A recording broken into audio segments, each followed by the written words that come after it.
A todos. Mi nombre es Orlando López. Hoy vamos a discutir el tema de infecciones pulmonares en inmunocomprometidos. Bueno, vamos a comenzar con la exposición. Pues vamos a empezar definiendo lo que es inmunosupresión. La inmunosupresión es la disminución en la actividad o efectividad del sistema inmune del huésped para combatir una infección. Pues esta inmunosupresión puede ser de acuerdo a diferentes mecanismos y puede ser una inmunosupresión de causa congénita o una inmunosupresión adquirida, que es lo más frecuente, ¿verdad? Vamos a ver los mecanismos de inmunosupresión que generalmente sucede por afectación de una de estas tres líneas celulares, que serían neutrófilos, linfocitos B y linfocitos T. Sería afectación en alguno de los dos sistemas de defensa del cuerpo, que sería el celular y el humoral, ¿verdad? Entonces, vamos a discutir el día de hoy en qué patologías y en qué otras circunstancias, no necesariamente son patologías, se llevan a cabo estos tipos de inmunosupresión y qué enfermedades infecciosas son las más frecuentes. Los pacientes inmunocomprometidos, como lo había mencionado, pueden tener un defecto congénito del sistema inmune, que esto es súper raro, ¿verdad? Pero sí suele pasar. Lo más frecuente es que los pacientes tengan un defecto adquirido del sistema inmunológico. Y dentro de estos pacientes, en primer lugar, están los pacientes que tienen deficiencia en los linfocitos T por la infección por el VIH, ¿verdad? Que afecta a los linfocitos CD4. Y hay otros pacientes que tienen un defecto en el sistema inmune debido a terapias inmunosupresoras. Estas terapias, pues, son dadas a los pacientes que tienen, por ejemplo, enfermedades reumatológicas o que han sido trasplantados con trasplantes de células madre o con trasplante de órganos sólidos, ¿verdad? Hay otro tipo de pacientes que son inmunocomprometidos, que serían los pacientes con malnutrición, los pacientes con diabetes mellitus, que pues sí tienen un inmunocompromiso en comparación a la población general, pero no es de la misma magnitud que los pacientes mencionados previamente. Los pacientes inmunocomprometidos, el principal problema que tienen son las infecciones. Y de las infecciones, el principal sistema que se afecta es el sistema respiratorio, porque está altamente expuesto, ¿verdad? Y estos pacientes pueden tener un riesgo de complicación o de infección pulmonar de hasta el 75%. Entonces, los pacientes se pueden dividir en varias categorías, pero hoy vamos a abordar los pacientes con VIH, los pacientes con órganos trasplantados de órganos sólidos y de células hematopoyéticas. Y como les mencioné previamente, pues hay diferentes compromisos de los sistemas celulares, del sistema humoral y celular. Y también hay pacientes con neutropenia y pacientes que tienen otro tipo de enfermedades como neoplasias hematológicas y también neoplasias de órganos sólidos, ¿verdad? Que les causan inmunocompromiso y principalmente de la línea celular. ¿Cuál es el papel de la radiología en este tipo de problemas? Pues en este caso, como discutiremos las enfermedades que podemos abordar mediante radiografías convencionales, pues la radiografía convencional tiene ciertas limitantes, ¿verdad? La sensibilidad no es tan alta en comparación con la tomografía o la tomografía de alta resolución, pero sí nos permite hacer una evaluación inicial del paciente, ¿verdad? El primer estudio diagnóstico que realizamos ante un paciente con patología de tórax es una radiografía. Entonces, ¿cuál es el objetivo de esto? hacer un abordaje, ¿verdad? Porque eso nos permite hacer un diagnóstico o descartar diagnósticos o orientar el diagnóstico de diferentes formas. Y pues también nos permite determinar la severidad de la infección, identificar presencias de complicaciones, guías de intervencionismo y monitorizar la respuesta al tratamiento. En cuanto a esto, la, el Colegio Americano de Radiología pues presenta un protocolo diagnóstico para los pacientes con inmunocompromiso y que tienen síntomas respiratorios, tos, disnea, dolor torácico, fiebre. Recordemos que una de las principales razones por la que nosotros tenemos sintomatología florida y tenemos cambios en los estudios radiológicos es por la respuesta inmunológica. ¿Qué es lo que pasa con estos pacientes? Al tener una respuesta inmunológica disminuida, muchas veces esos cambios no son los típicos, ¿verdad? Que esperamos en la población inmunocompetente. Entonces eso debemos tomarlo en cuenta. Y una radiografía de tórax normal no necesariamente significa que el paciente no presenta la enfermedad, ¿verdad? Puede haber cierta discordancia o disociación clínico-radiológica, pero también, o sea, si debemos seguir este esquema que nos indica si una radiografía de tórax es anormal, pues identificamos el patrón de afectación pulmonar y eso nos va a orientar, ¿verdad? Ese es como nuestro primer paso. Si nosotros creemos que la radiografía es anormal, pero quizás no es concluyente, pues ahí sí nos podríamos auxiliar de lo que es la tomografía. En el caso de los pacientes con neutropenia, pues en estos pacientes está indicado de primera opción la tomografía de tórax. Y hay algunos otros estudios complementarios que no son radiológicos, pero que sí pueden, en base a la radiografía, orientar cuál es el siguiente paso, ¿verdad? Como por ejemplo un lavado bronquioalveolar o una biopsia. Y bueno, dividí esta exposición en las enfermedades frecuentes en los pacientes con VIH, en las enfermedades frecuentes en los pacientes con trasplante y trasplante de progenitores hematopoyéticos y de órganos sólidos. Pues hablando del VIH, la neumonía en el VIH depende del estadio clínico y laboratorial del paciente.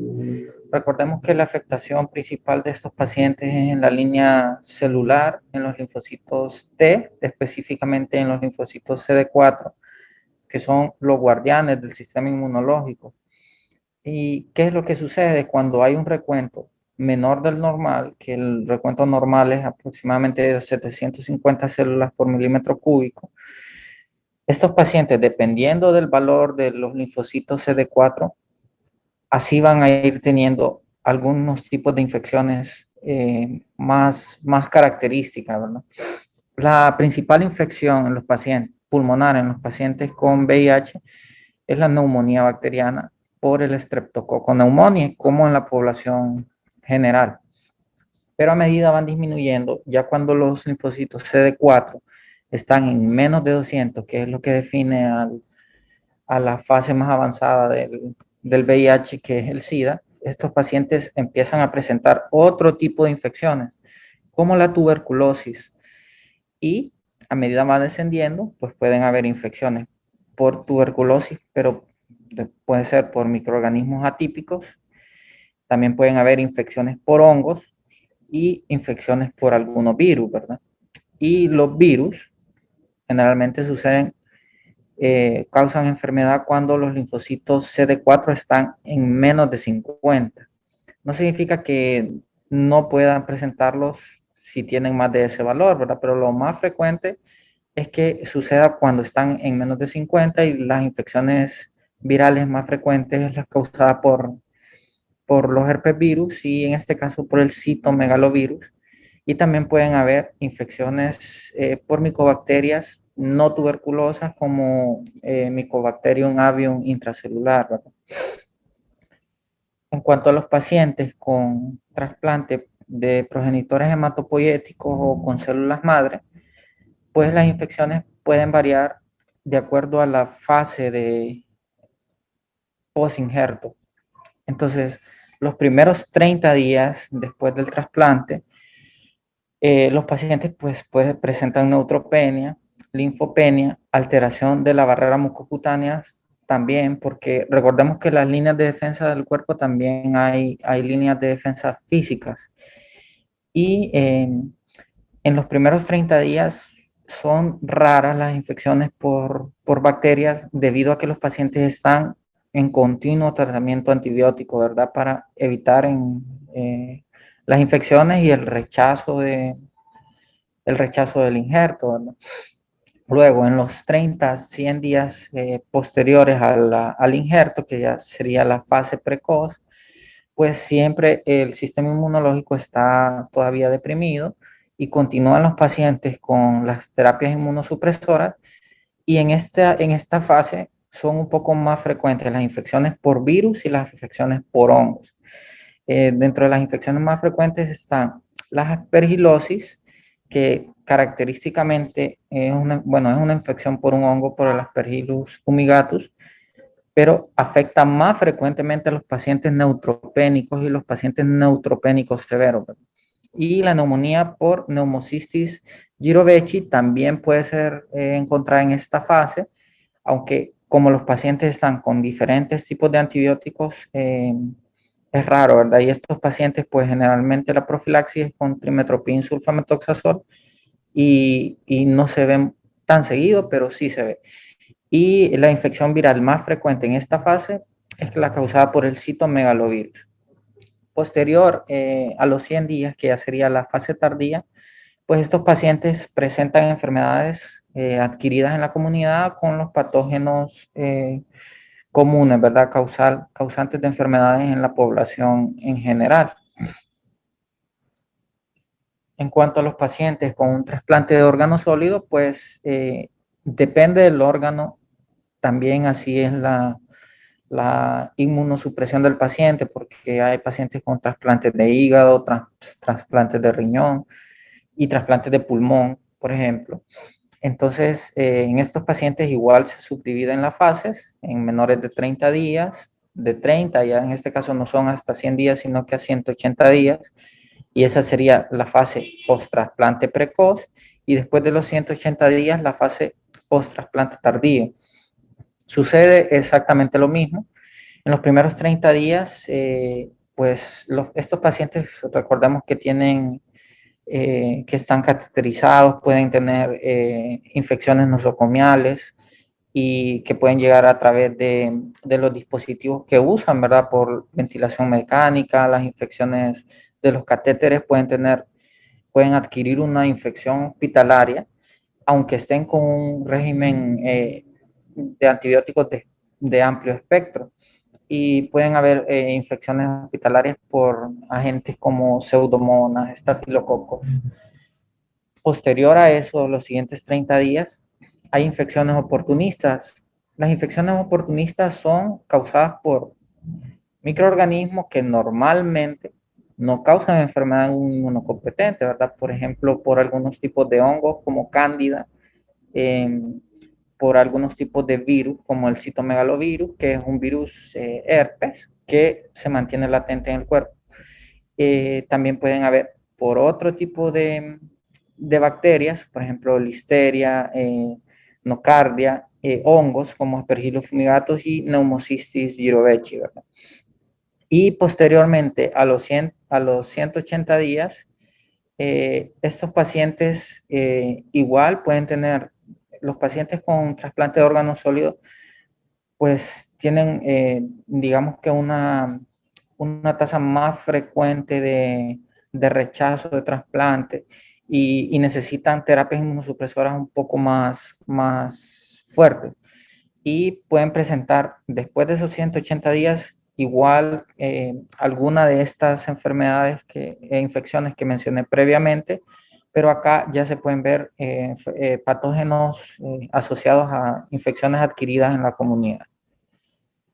Bueno, ¿Cuáles son los patrones radiológicos que vamos a encontrar en los pacientes inmunocomprometidos? Pues vamos a encontrar patrones de consolidación, patrones de vidrio deslustrado, podemos encontrar nódulos, reticulaciones o alguna combinación de estos. Eh, Recordemos que la radiografía de tórax nos puede orientar hacia un probable patógeno, pero no necesariamente significa que nos vamos a quedar hasta ahí, ¿verdad? Realmente el diagnóstico de la etiología de estas enfermedades es laboratorial y la radiografía de tórax pues, puede tener una superposición en los patrones y no ser tan específica, ¿verdad?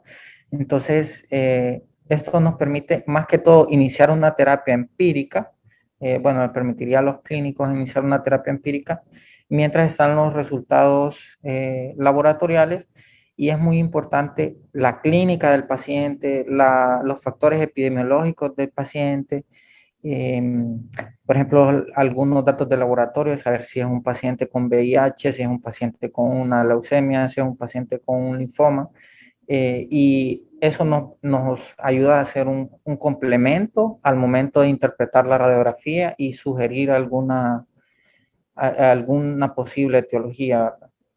Bueno, comenzando, dividir las neumonías en neumonías bacterianas, neumonías por micobacterias, fúngicas y por virus. Entonces, como mencioné antes, la neumonía bacteriana es la infección más frecuente del pulmón en inmunocompetentes e en inmunosupresos y el patógeno más frecuente es el Streptococcus pneumoniae, ¿verdad? También hay otros agentes causales como Staphylococcus aureus, Haemophilus influenza, Pseudomonas aeruginosa, Legionella. Y el patrón radiológico es igual que en un paciente inmunocompetente. Puede haber una consolidación única, múltiple, uni o bilateral, segmentaria o lobar, si es una neumonía bacteriana. Entonces, acá les muestro una radiografía de una neumonía bacteriana en un paciente con VIH. Este paciente el resultado de los cultivos fue positivo para Legionella. Si ustedes ven estas rayos X, solo con ver las rayos X no podemos nosotros hacer una presunción etiológica, ¿verdad? Porque aunque es más frecuente que sea el Streptococcus pneumoniae, pues puede ser a cualquier otro patógeno.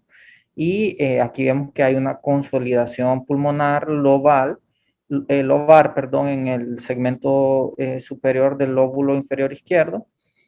Y pues es un patrón alveolar, pueden haber broncograma aéreo.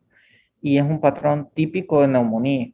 Entonces, recordar eso, ¿verdad? Que las neumonías bacterianas pueden presentar un patrón típico como en un paciente inmunocompetente.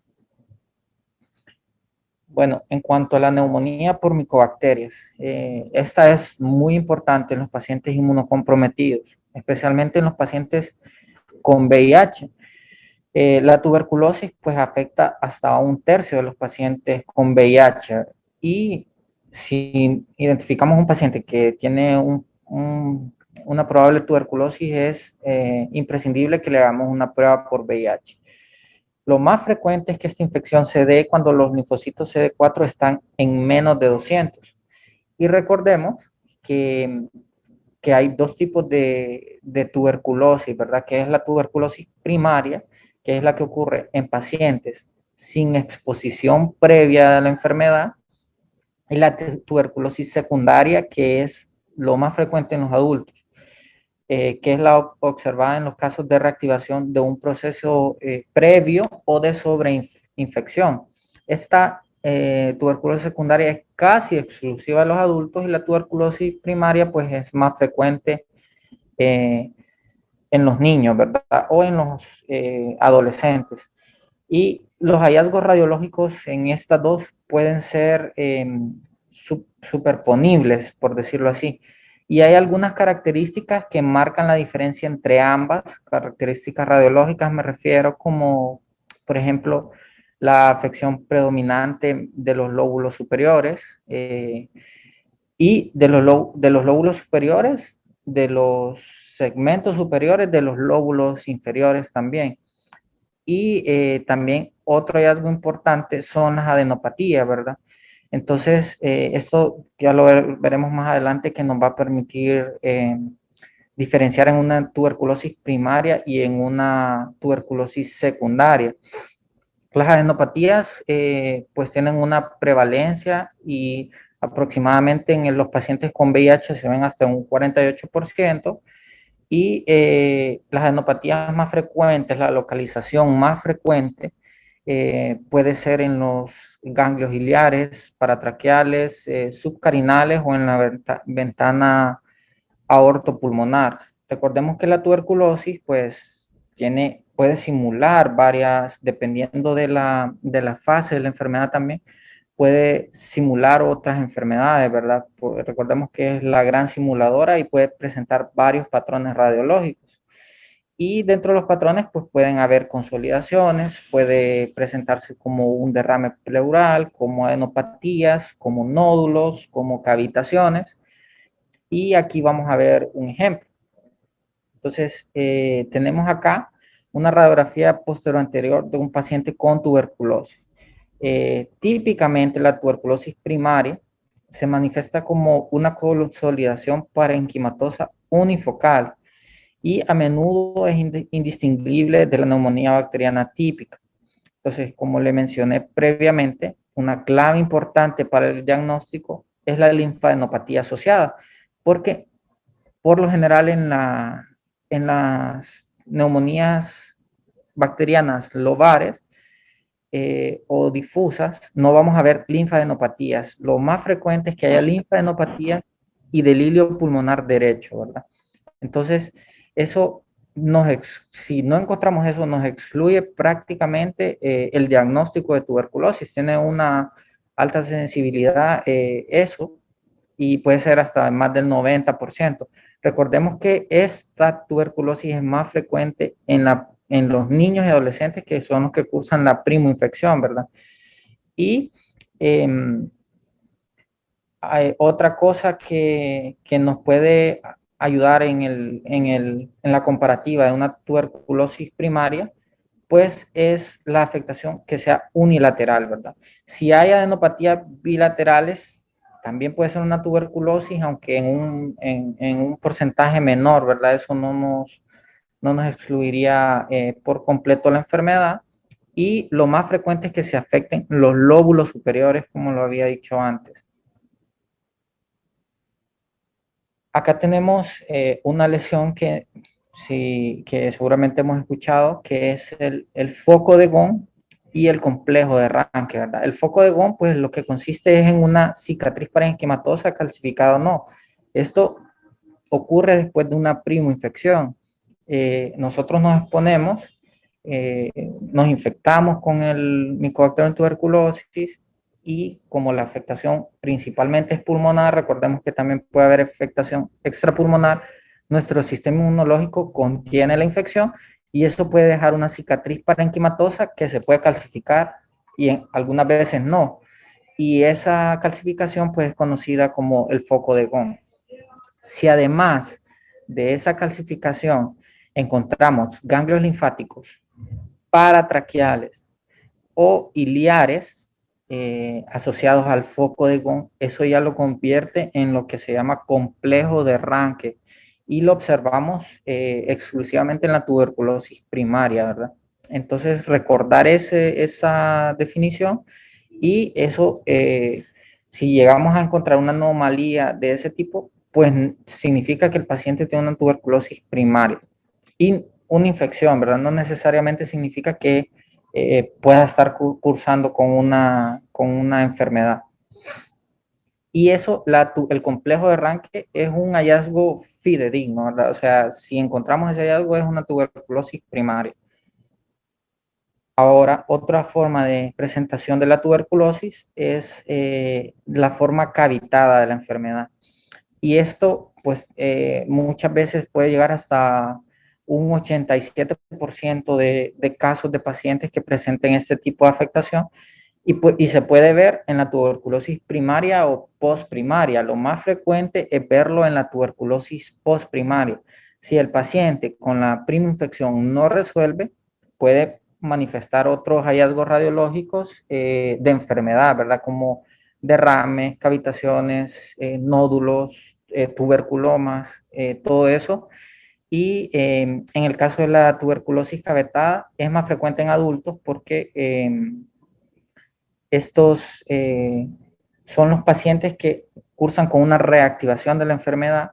Recordemos que esta forma de enfermedad implica una alta infectividad del paciente, o sea que es un hallazgo muy importante porque el paciente significa que está muy contagioso y hay que iniciar el tratamiento pronto para evitar que contagie a otras personas, ¿verdad? Y el tamaño de la cavidad puede variar, pueden ser desde unos pocos milímetros y hasta varios centímetros. Lo más frecuente es que sea una cavidad y en los lóbulos superiores pulmonares o en los lóbulos, en el lóbulo medio, en los segmentos superiores. Y pues la pared de la cavidad puede ser delgada y contener nodulaciones internas y en algunos casos raros pues pueden haber incluso bulas pulmonares que se rompan, ¿verdad? Y en esta radiografía, como vemos, una radiografía postero-anterior que pone de manifiesto una condensación parenquimatosa, ¿verdad? Del hemitórax del pulmón derecho, en el lóbulo medio o en el lóbulo superior, en el lóbulo inferior, perdón, o el lóbulo medio, y tiene un contorno interno ligeramente definido y nodular, ¿verdad? Y aquí tenemos las dos proyecciones de la radiografía para hacer la comparativa. Es importante eso, siempre pedir las dos proyecciones. Otra forma de tuberculosis es la tuberculosis miliar. Recordemos que el nombre de esta miliar viene de las semillas de mijo, que más o menos tienen esta morfología. Y debido a esa morfología es que es el patrón que tiene, ¿verdad? Este patrón, pues generalmente consiste en pequeñas opacidades nodulares que son menores a 3 milímetros y son distribuidas de forma difusa en el parénquima pulmonar y en ambos pulmones.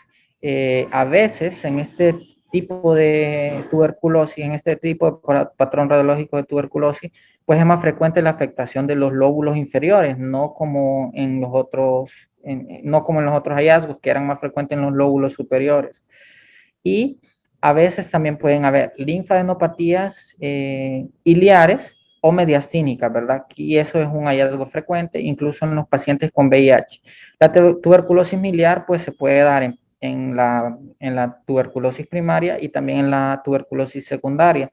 Si no se instala un tratamiento adecuado de estos pacientes, pues el tamaño de los nódulos puede ser más grande, de hasta 5 milímetros, y eso definitivamente esto es una tuberculosis complicada, ¿verdad? Y el paciente puede fallecer. Y hay un hallazgo, bueno, un signo radiológico que se conoce como tormenta de nieve por la forma en que lo vemos acá, ¿verdad? Que parece como que estuviera cayendo nieve en la radiografía. Y esta normalidad radiológica se puede detectar incluso bueno, esto puede conllevar cuando hay una tuberculosis miliar a crear un neumotórax o un neumomediastino, ¿verdad? Porque pueden haber pequeñas rupturas y causar, por ejemplo, a veces es frecuente encontrar bulas en estos pacientes y se pueden romper y causar un neumotórax o un neumomediastino. Bueno, eso es en cuanto a la tuberculosis.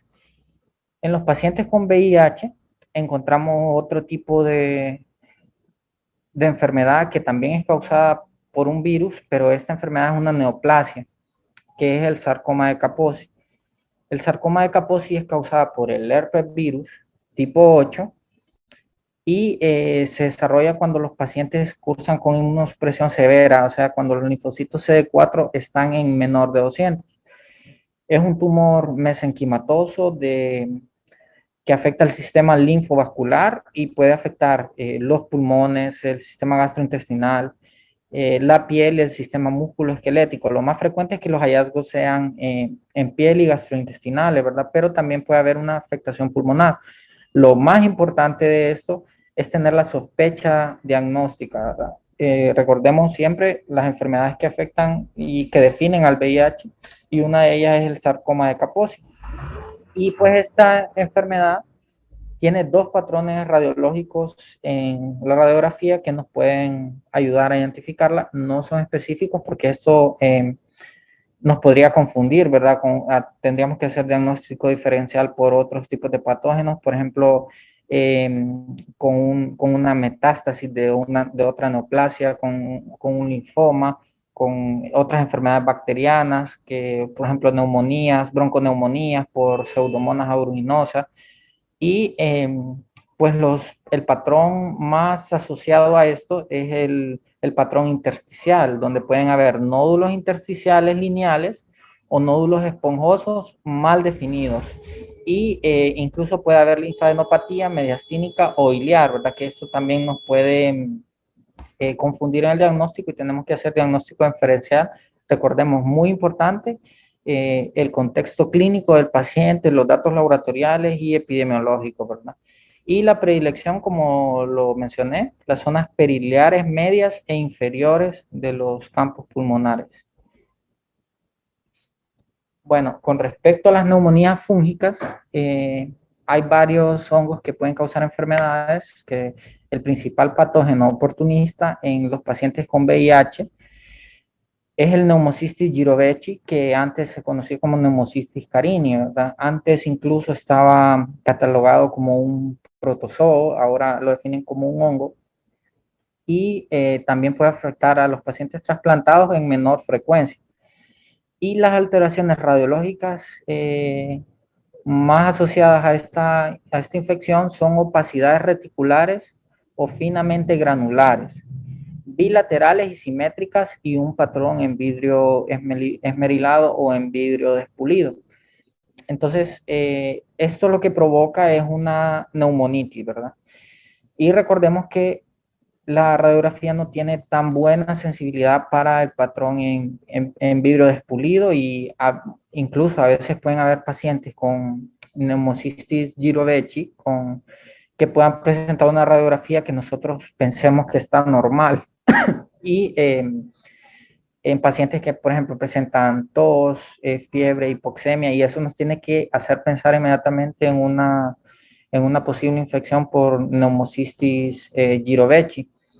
Acá esta radiografía es de un paciente con VIH y con una cuenta de linfocitos CD4 de 26.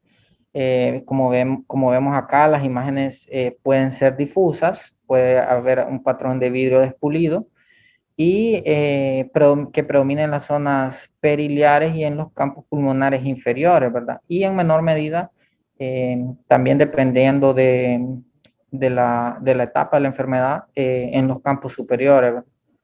Aquí vamos a ver otra radiografía, igual de un paciente con VIH con neumonía por Pneumocystis jirovecii, ¿verdad? Aquí observamos igual el patrón en vidrio despulido, simétrico, bilateral, y esto pues incluso estos pacientes pueden tener algunas complicaciones como neumatoceles quistes, perdón, sí, quistes y neumatoceles, eh, que se rompan, y eso pueden causar un neumotórax, y esto pues puede ocurrir hasta en el 35% de los pacientes. En cuanto a la aspergilosis, que es la otra enfermedad fúngica que vamos a mencionar el día de hoy, pues el agente etiológico es el Aspergillus fumigatus. Se desarrolla casi exclusivamente en los pacientes con neutropenia severa. Neutropenia severa es una cuenta de neutrófilos menor de 500. Neutropenia se define como una cuenta menor de 1000. Y en estos pacientes, por lo general, son los trasplantados y los trasplantados con células madre, con progenitores hematopoyéticos.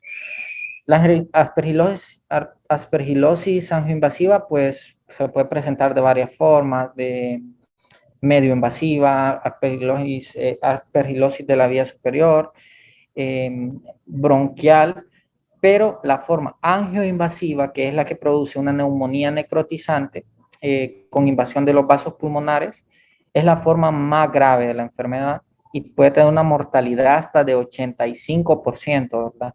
Y bueno, afortunadamente, eh, esta enfermedad, pues una vez identificándola, hay que, el diagnóstico etiológico se hace por laboratorio exclusivamente, pero el patrón y el conteo de los neutrófilos, pues nos puede sugerir nos puede hacer una alta sospecha de esta enfermedad y una vez tratada, pues puede resolver en el 15% de los casos, pero en los pacientes que resuelven, las anormalidades radiológicas pueden incluso desaparecer en el transcurso de los meses. Y la apariencia típica de la aspergilosis angioinvasiva, pues son nódulos o masas pulmonares solitarias, algunas veces pueden ser múltiples, rodeadas por un patrón en vidrio deslustrado. Si nosotros solamente vemos esta radiografía sin conocer la clínica del paciente, los datos laboratoriales, epidemiológicos, es muy difícil que pensemos en que es una aspergilosis angioinvasiva, ¿verdad? Entonces acá pues podemos ver en la zona media del pulmón izquierdo una opacidad mal definida que aquí está delimitada por las líneas y pues como les mencioné anteriormente, unilateral, solitaria, en algunos casos puede ser múltiple y puede estar rodeada por un patrón en vidrio deslustrado. En este paciente, si recordamos el algoritmo inicial que les mencioné de la ACR, pues en los pacientes con neutropenia, el principal estudio que se pide es la tomografía de tórax, ¿verdad? Y una de las razones es esta, la aspergilosis angioinvasiva, porque tiene un 85% de mortalidad, y a veces en las radiografías no es muy concluyente, ¿verdad? Ninguno de estos patrones que vimos anteriormente es patognomónico de alguna de las infecciones pulmonares. Y en cuanto a las neumonías víricas, pues los más frecuentes, el virus más frecuente que afecta a los inmunocomprometidos es el citomegalovirus. Una característica biológica importante del citomegalovirus, como es un virus herpes y como ocurre con los otros virus herpes, es su capacidad para permanecer latente en el huésped y por lo tanto un potencial riesgo de reactivación al disminuir las defensas, ¿verdad? Y por lo general se ve en los pacientes que tienen VIH y en los post-trasplantados, pero más frecuente en los pacientes con VIH cuando el conteo de CD4 disminuye a 50. Y los hallazgos radiográficos de esta enfermedad viral son inespecíficos. Pueden presentarse así como otras enfermedades virales, por ejemplo, por un virus de varicela zoster, por un virus herpes simple, por una influenza. Son bien inespecíficos, el patrón es en vidrio deslustrado y acá una radiografía posterior anterior, aquí sí podemos ver que hay un patrón incluso intersticial, que es un patrón con un infiltrado que podemos ver acá reticular, difuso, bilateral, eh, algo simétrico y con predominio en los lóbulos superiores derechos y en las periferias, ¿verdad? Entonces, más o menos esto sería el patrón de un citomegalovirus, ¿verdad? Porque aquí ya vemos una afectación importante, pero depende de la fase de la enfermedad también los hallazgos radiográficos que podamos encontrar. Y para finalizar, pues incluye esta tablita que es de diagnóstico diferencial en los pacientes con infección por VIH y de acuerdo a los hallazgos radiográficos, las sospechas que podríamos tener, ¿verdad? Miremos acá algo muy importante que siempre incluye el conteo de los CD4, ¿verdad? Y de acuerdo al conteo de CD4, pues eso nos puede orientar si es menor de 200, si es una micobacteria, si es un hongo en un patrón en consolidación y si tiene afectación, un patrón intersticial, opacidades peribroncovasculares y los linfocitos CD4 son menor de 200, pues podría ser un sarcoma de Kaposi. Si hay lesiones quísticas y el paciente es un paciente con VIH y linfocitos CD4 menor de 200, el principal agente etiológico que debemos sospechar es el Pneumocystis jirovecii, y los patrones en vidrio deslustrado, que frecuentemente en las infecciones virales o en bacterias atípicas, también en Pneumocystis jirovecii, en citomegalovirus, incluso en algunas enfermedades intersticiales, ¿verdad? Como la neumonía intersticial linfocítica y la neumonía intersticial no específica. Y eso sería toda la exposición. Si tienen alguna pregunta. Hola, buenos días Orlando y buenos días a todos. Me pareció bastante interesante su exposición porque a pesar de que no vemos con mucha frecuencia este tipo de patologías, generalmente se ven más allá en el hospital cardiopulmonar del tórax. A veces puede suceder que nos vamos a topar con uno que otro caso.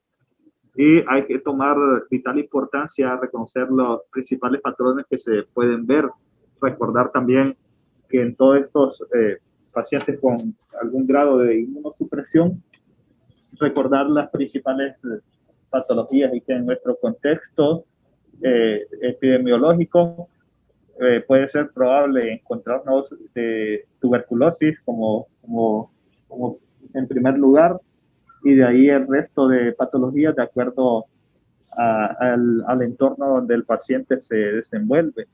Y también considerar hacer el diferencial con lo que usted mencionó de la neumonía por el Pneumocystis jirovecii, que si lo acoplamos a la realidad actual, donde en esta pandemia tenemos opacidades en vidrio deslustrado, muchas veces podríamos llegar a confundirnos si se tratara de un paciente que está con inmunosupresión y con una neumonía por Pneumocystis jirovecii, porque el patrón radiográfico es prácticamente lo mismo, da una opacidad en vidrio deslustrado. La diferencia, pues, con el COVID es que prácticamente ya lo hemos conocido, ¿verdad? Y ya hemos visto todas las características que son parcheadas, bilaterales, basales, pero en este tipo de neumonía sí se da el vidrio deslustrado, solo que puede ser más parcheado y unifocal algunas veces, o también podría ser difuso. Entonces siempre hay que tener en consideración esos diagnósticos diferenciales, y como lo he mencionado siempre y como ustedes también lo mencionan, los diagnósticos diferenciales a veces de estudios radiográficos de tórax se hacen a sabiendas de un buen abordaje clínico. Me pareció muy bien la exposición y gracias por haberla dado. Gracias Orlando por su exposición, estuvo muy bonita. En realidad, lo que explicó usted, tenemos que tener un buen abordaje clínico para evaluar una radiografía de tórax en estos momentos, ya que tenemos el COVID y tenemos otra serie de enfermedades adyacentes que pueden simularnos cualquier cosa. Y es importante para nosotros hacer siempre una correlación clínico-radiológica. No tratar de dar un diagnóstico puramente con una imagen, ya que puede simular cualquier otra patología.